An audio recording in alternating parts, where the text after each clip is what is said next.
আমি এই গ্রামটার নাম কি? বারৈখালী। এই বারৈখালী হলো আমার মার জন্মস্থান। আমার মা ছিল হলো তার মা বাবার প্রথম সন্তান। আমাদের এসে জানেন যে মা বাবার প্রথম সন্তান সাধারণত তার মায়ের বাড়িতে ওখানে ওই জায়গায় হয়।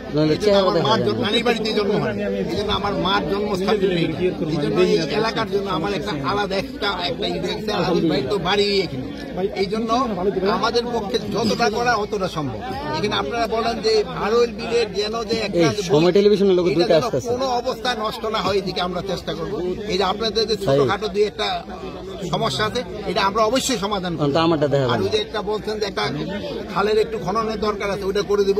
আর আপনারা চাইছেন যে এখানে একটা পোস্ট করে দেওয়ার জন্য ওটা আমরা করে দিব। মাননীয় উপদেষ্টা, আপনি এখানে আগার 10 মিনিট আগে আমরা দেখেছি এখানে ভেকু দিয়ে মাটি কাটার দৃশ্য। আপনি এই বিষয়ে সুনির্দিষ্ট কি পদক্ষেপ? এখন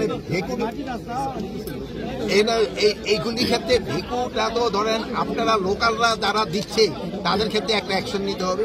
এখানে যেন কোনো অবস্থায় যেন ভেকু দিয়ে মাটি না কাটতে পারে। এটা ভেকুর পারমিশন করে একটা লাগে। যেগুলি অবৈধ আছে এইগুলির অবশ্যই আমরা সরাই দেব। গাটি গাটি সড়ক কাজ, এই সড়ক দিয়ে টনে টনে ধান বাজারজাত হয়, ওই সড়কটার দুরবস্থা আপনাদের ক্ষেত্রে আরেকটা হলো সুখবর। আমরা এখানে আপনার ছোট ছোট দুটা কোল্ড স্টোর করে দিব যেন এই যে সবজি এবং রাখেন কৃষি সবজি এখানে আছে। এটা 5 টনের 2টা এই বছরের ভিতরে করে দেবো। আগামীবার যেন আপনারা সবজি ধরে রাখবেন। আরিয়াল বিলের ধানের জন্য কি কোনো সরকারি কল করা যায় কিনা? সরকারি কল কারখানা শুনুন, সরকারি কল কারখানা দেখে নেবেন দুর্নীতি শুরু হয়ে যাবে। প্রাইভেট সেক্টরে শুরু।